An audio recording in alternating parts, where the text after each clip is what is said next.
The largest fireside chat since the Great Fire of London in 1666. There are 4 of us here now. There will be 6 a little bit later. Jamie, Scott, James, Hayden, Peter and Brent on their way from the various sightings that they've been looking at throughout this magnificent wonderland that we are privileged to call home. We're going to be focusing on wild dogs mostly for the course of this little drive. We've got 3 interesting little clips to show you. And then we're going to go from the wild dogs to the old dogs of, well, oldish. Hayden and Peter, they will be discussing various bits and pieces about how they feel and how it feels to be back here on Djuma in the western sector of the Sabi Sands. So, if you have any questions for us, please remember we are taking your questions. Hashtag Safari Live if you're tweeting like the great spotted cuckoo that has just flown over our heads. Otherwise, you can send questions to questions at WildEarthTV. And we will attempt to answer your queries, mainly in relation to wild dogs, but if you happen to... There's some impala running around in the background there. So we'll go ahead. Sorry, I've lost my mind completely now. Questions you about... haven't lost your mind. No, possibly I have. Thought, maybe. Questions about wild dogs. If you would like to ask any other questions about the reserve or anything like that, that's absolutely fine. And then, well, obviously personal questions of Hayden and Peter are not too personal in nature. They don't like to share all of their secrets with you. So that's the story going forward now. Now we're going to go to a brief advert break. So those of you on TV, sorry for you, you're going to miss out on 5 minutes of it. And when we get back, we'll show you the major action from the wild dogs and their amazing activities here at Djuma. We'll see you just after the break.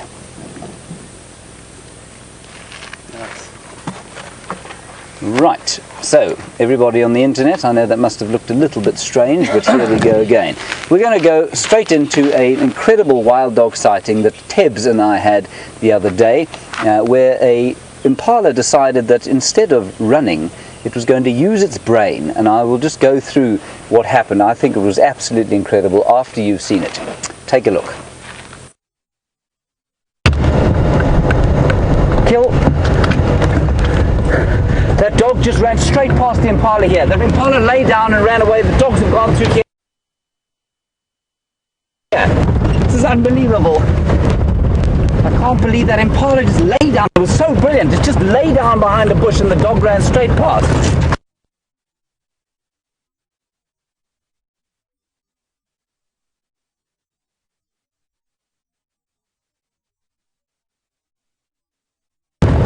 I really thought that impala was a total goner. And it's so interesting, you know, impala, they don't alarm call when they see dogs, they just run. So when they see a leopard or something like that, they alarm call. When they see dogs. What's that? Here we go, the impala running again. Impala on the run. Stopping. More coming down from here. Here they come. Yeah, they're dogs. Here come the dogs. Here come the dogs.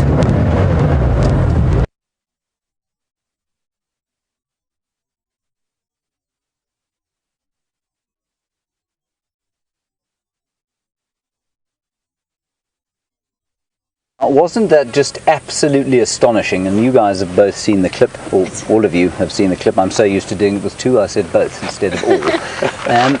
An amazing thing for an impala to do. They can't outrun wild dog. Wild dogs are probably faster. Well, they're probably equally speedy, but the wild dogs certainly have a lot more stamina than the impala do. And that impala, in the throes of what must have been an adrenaline-fueled terror, thought, let me hide behind this log rather and let that dog run past me. It was the most amazing thing. Sorry, I believe I was looking at the wrong camera. There we go.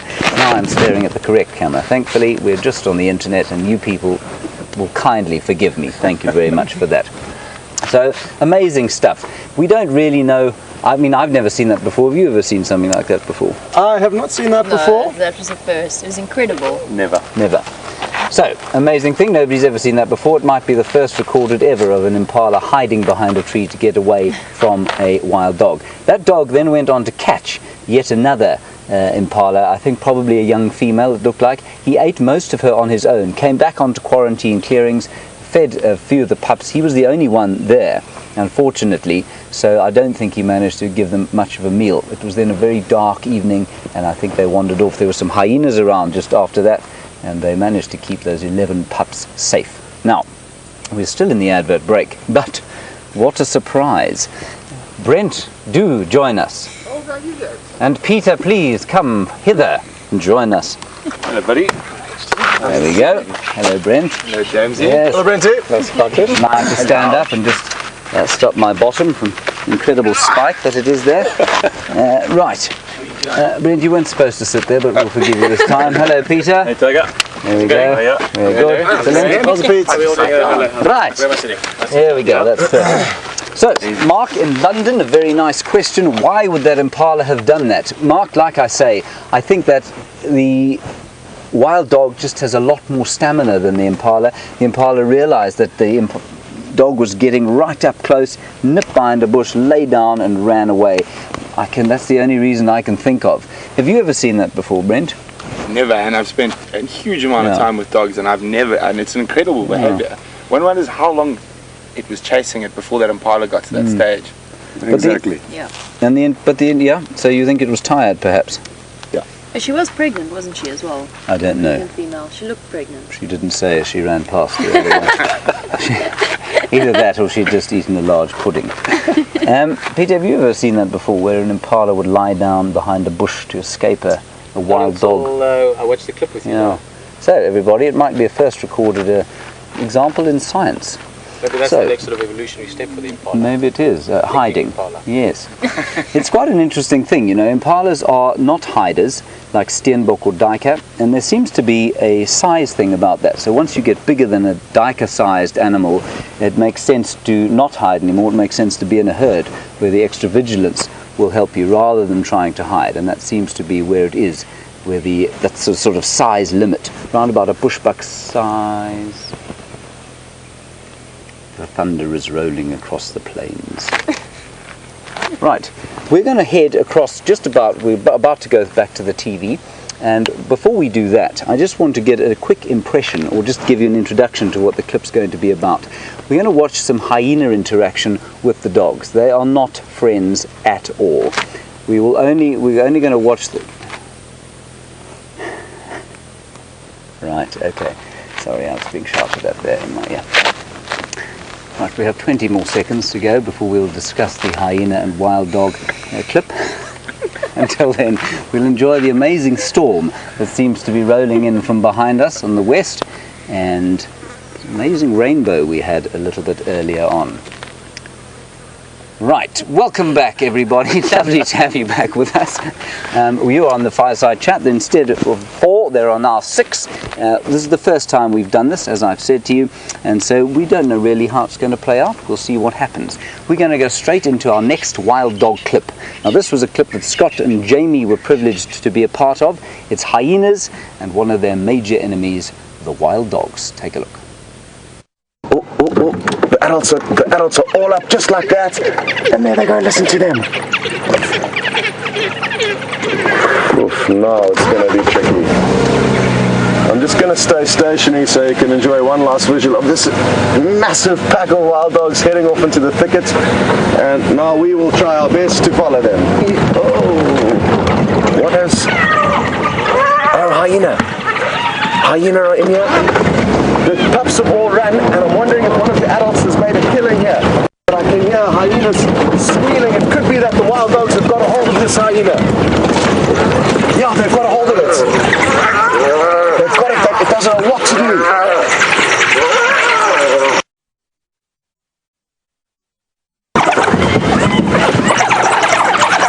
You can't do it?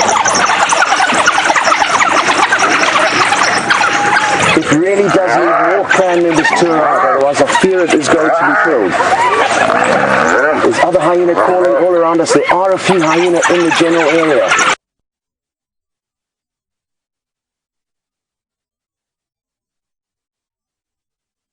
Well, it was an incredible start to the morning. That was probably minutes after. Actually, we hadn't even gone live yet. I think we went live a few minutes early on that sighting, now that I actually think about it. And it was a magical memory looking down onto the road, seeing wild dog tracks and looking up 100 meters, and there they were. It's usually not that easy. Got on the radio to Jamie to tell her to get into that area as soon as possible, and just as well we did, because within minutes those wild dogs were up and running, as you saw in the video, and all over that hyena. Interestingly enough, there were actually 2 hyena, and the pack had split up. The adults were probably about 9 or 10 of them, if I remember correctly, and 4 or 5 were on one hyena, another 4 or 5 on the other. I was actually watching one, and VM spotted another. VM was on camera, and that's the one we ended up continuing to film, because the other hyena escaped. And Jamie, you were there. I mean, you heard the audio. You didn't get to see what was happening. It was incredible. I think I was out with Tibbs. I was looking for Karula, and then putting foot down to get from quarantine to the western edge of Djuma. Putting foot down. Yes. Good, yes. Yeah, just putting it like that. And then I was just standing by. We were with the pups. We were watching sort of all 11 of them lying down, and then listening to this incredible audio and just wondering what on earth you were seeing in there.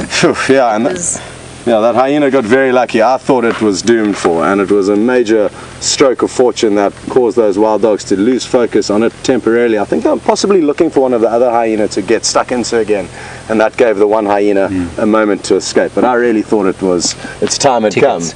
What was... very interesting question from Dennis. Sorry, you carry on.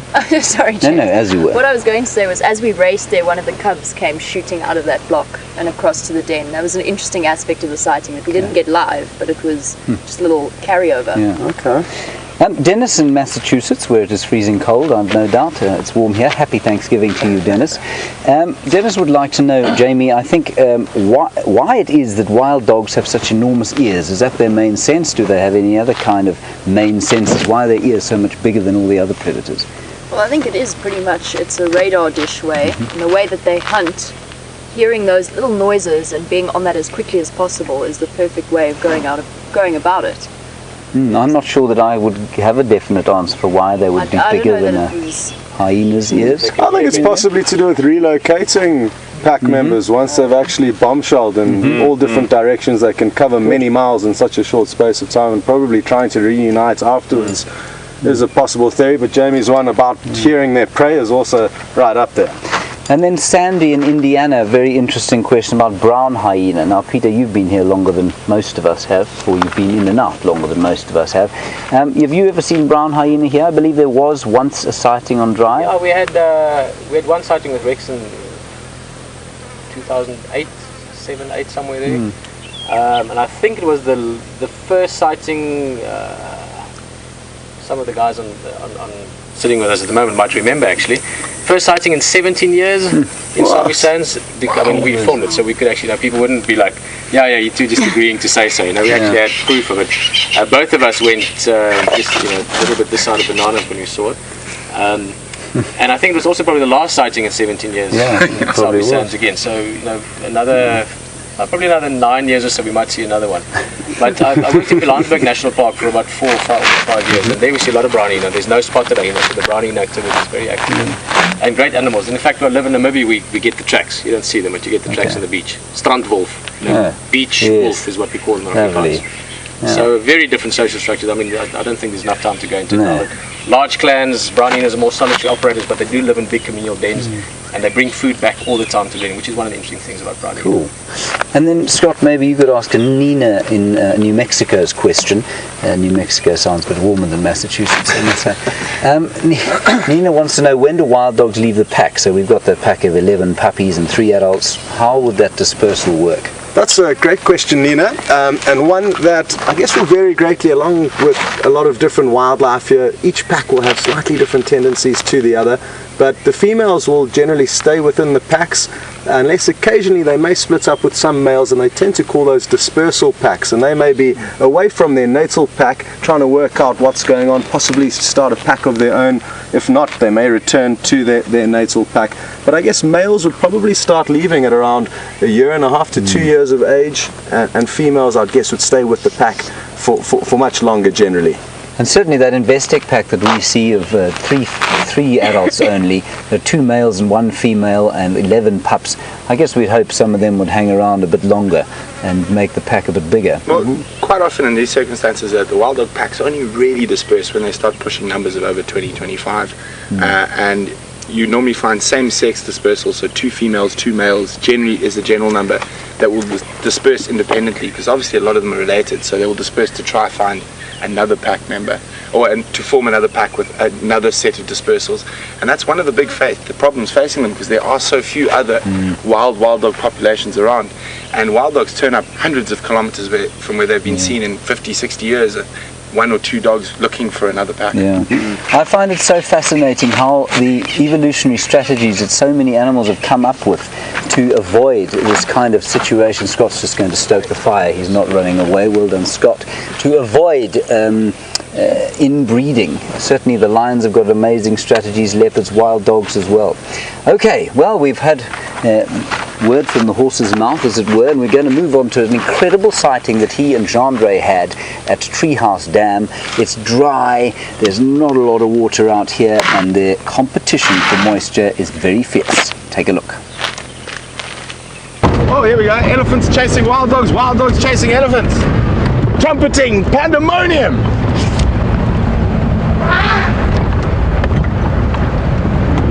Look at that.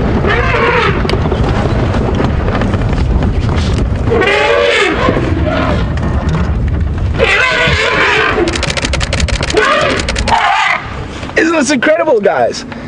Oh, that elephant's really got it in for the wild dog. Fortunately, the wild dogs are a bit quicker than elephants.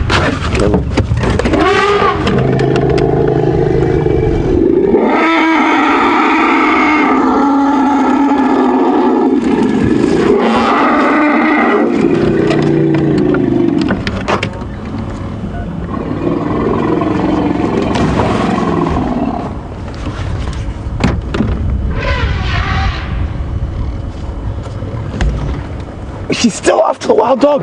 Still going. She's just come out of the drainage line behind us. Now the rest of the elephant herd are going in front of us. We've got to be very careful that we don't get in the wrong position and get misplaced aggression from the elephants that are towards the wild dogs. So this is a potentially dangerous situation. We do have to be quite careful here. So if I do want to move away, guys, you just have to bear with me. Because if the wild dogs run towards us and there's an elephant directly behind them like that, we don't want to be in the wrong spot.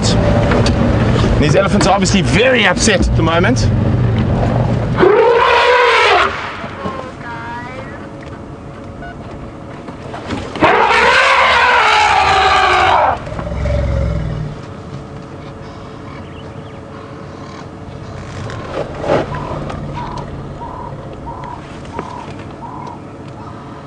You can see how the elephant's tail is quite rigid when they're disturbed.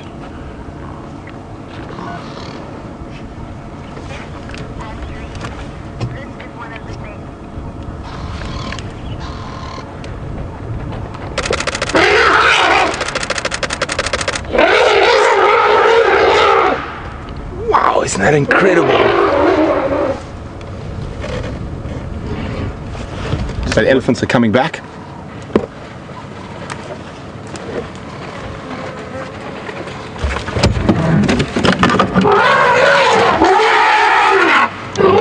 It seems the dogs keep choosing to run towards us.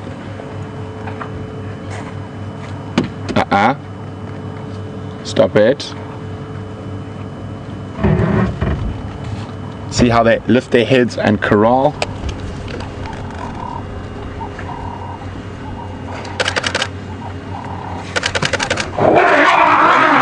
Well, fortunately they know they're quite a bit faster than the elephants and they can move. Oh, incoming Ellie.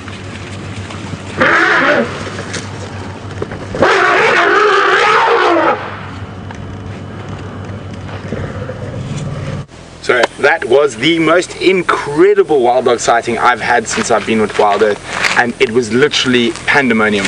Dogs running here, elephants trumpeting. I was just beyond excitement. But you've got to be careful in those situations. It's very seldom that you do get misplaced aggression from an animal like an elephant while it's focusing its rage on those wild dogs. You can sort of inadvertently be in the wrong position and put yourself in a dangerous situation. So we did have to be careful of that. And I think I was too excited to feel any fear. I tend to get and start behaving like a wild dog when I see wild dogs. I start sort of shivering and running around and trying to keep up with them. They are by far my most favorite predator, actually, of all the animals we see out here. I do love them all dearly, but wild dogs definitely take the top for me. But it was incredible to watch how there's no actual real threat. And this ties in with what Barbara was asking. Do these animals actually kill elephant? So there's no actual real threat from a wild dog on an elephant herd, even a herd with young babies. Those elephants, with any predator, and when they've got young, they do seem to get very, very aggressive. In certain circumstances, they sometimes tease a little bit and run around, but in this circumstance, I think they were just really focused on trying to cool off and get to the water, and the elephants really just didn't want them in their case. And I've seen wild dogs chase elephants many times, or elephants chase wild dogs many times, but never with that sort of ferocity, just charging after them. So it was really, really possibly fascinating. To do with the strain of lack of water. But I mean, I'm sure you've seen it, Hayden. You've seen wild dogs, or not wild dogs, you've seen elephants chasing predators that would never normally pose them a threat. I mean, if they come across a leopard, they'll chase a leopard. If they come across lions, they'll chase lions. Hyenas, the same story. So it is interesting, and it's possibly a throwback to their evolutionary past, that they're that aggressive to something that causes harm. I just think it's fascinating. Well, there were those running hyenas that were 3 times the size and the speed of a wild dog, and that wasn't that long ago in sort of historical terms. And those giant saber-toothed cats, and the cave lion only went extinct about 11,000 years ago, and that would have possibly been big enough to really hassle a sub-adult elephant. And then we've got a question from Andreen. I mean, you've all seen the clip here, so I'm going to pass it to the floor. Were those dogs just playing? What were they doing? Why didn't they back off, go to another waterhole somewhere else? Why did they keep going there? Do you think there was an element of entertainment around there? Or mischief. I like to think it was mischief. Yeah, absolutely, me too. They were teasing the elephants. Teasing the elephants. Okay. Now, and I can say that because dogs, certainly as Peter is, quite as old. Marilyn in Canada would like to know what both of you do when you're not sitting on this log uncomfortably staring at the fire and sharing stories.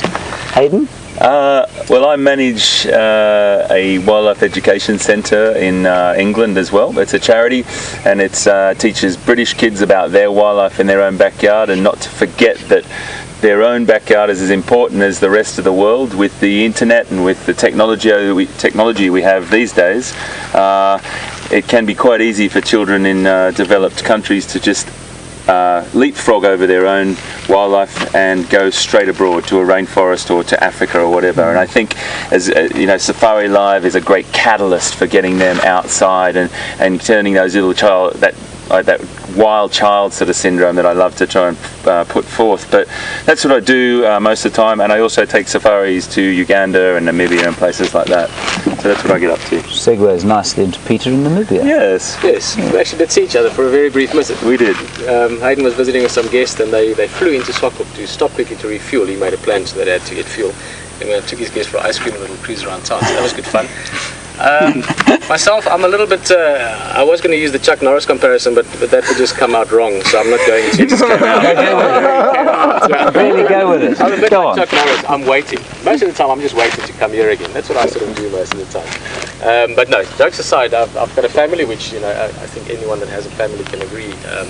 It's the most beautiful thing to see the next generation, and to see that, you know, small animal growing up which is related to you is just amazing. So that by far I would say is the most important thing in my life, is just doing that and raising a family and having my kids exposed to this. I'd love my kids to know these guys well, and, you know, be like these guys in some ways at least. Yes, not always. You know, they can be beautiful like Jamie for my daughter, but, you know, they can be fun like these guys. But anyway. And then we run a business called Mola Mola Safaris. We do these dolphin and seal cruises around Walvis Bay, which Walvis Bay is at the end of nowhere. If you go to the middle of nowhere and you keep going until you hit the coast, that's where we are. Beautiful place, biggest dunes in the world, oldest desert. Do these 4x4 tours into the dunes with Land Rovers, so a lot of fun. But yeah, I do those things, to be honest with you, while I wait to come back here. Absolutely, this is what I do. Peter, Will from Colorado would like to know where you've lived before and where you were actually born, because you were not from Namibia originally. Okay. Born in Windhoek, lived all over the country, schooled mainly in Windhoek. Actually went to Hoedspruit for a year and a half, standard 1 and 2. My father's from the Lowveld, so we came here a lot. Hilton Head Island. Lived in the UK for a bit, all over South Africa, all over, but the single place I've lived at the longest in my collective life is Djuma, actually. All the guiding years and wild earth years and adding the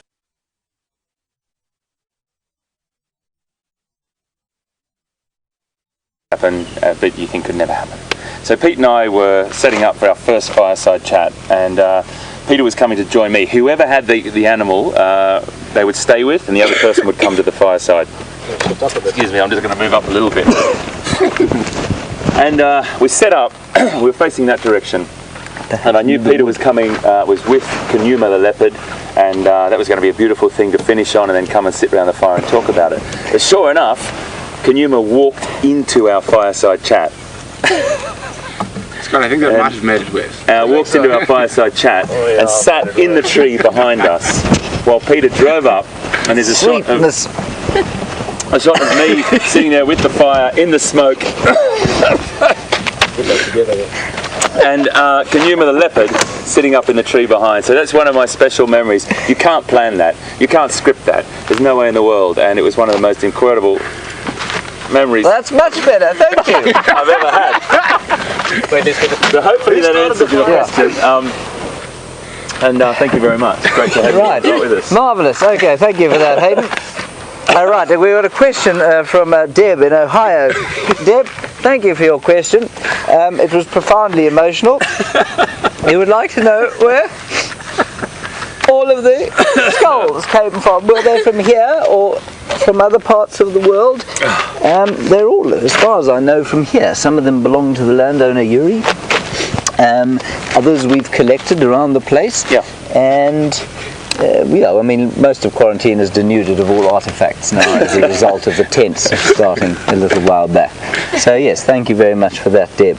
Peter, do you have a specific memory? This might be one of them, actually. Yes. We sat around the fire and the smoke was more than usual. James had tears in his eyes, Hayden was crying, Scott's eyes were looking even prettier than usual.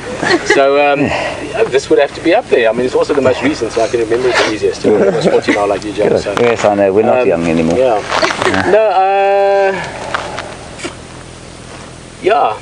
That one would be one of them. The leopard walking, I mean, that's just, for that to happen, I mean, any of you guys, for that to happen, it's insane.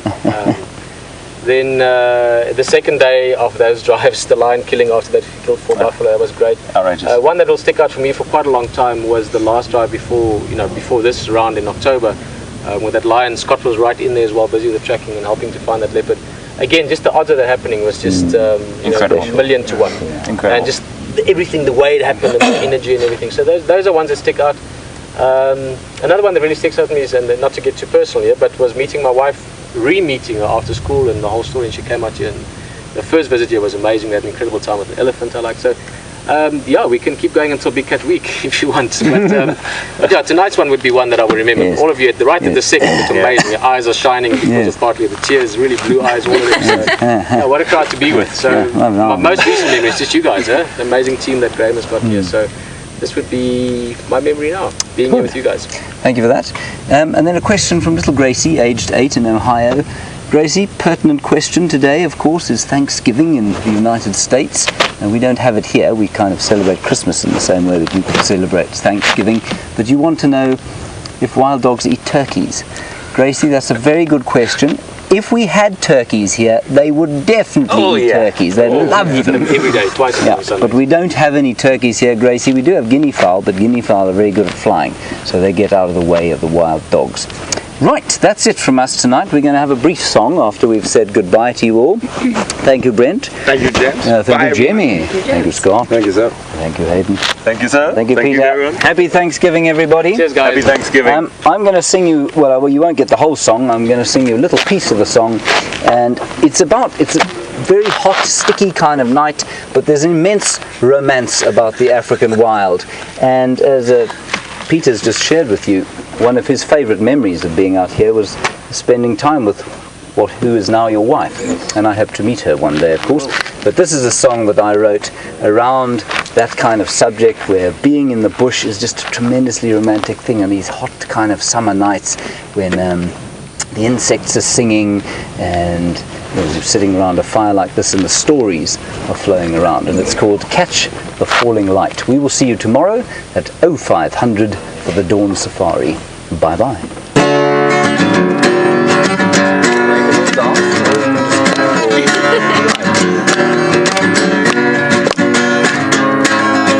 I've been sipping G&Ts for a while. The dove threw soft light on your smile. A guitar was playing Clapton somewhere inside. The calling crickets thick in the night. The moth flapped down the yellow porch light. The hot air was thick and heavy with the summer. And I'm fighting in the loneliness of you. I'm searching for your heart in the heat. Somewhere in the distance, in the smoke behind your eyes, I'm running for to catch the falling light. I'm running for to catch the falling light. I didn't realise how appropriate that smoke line was.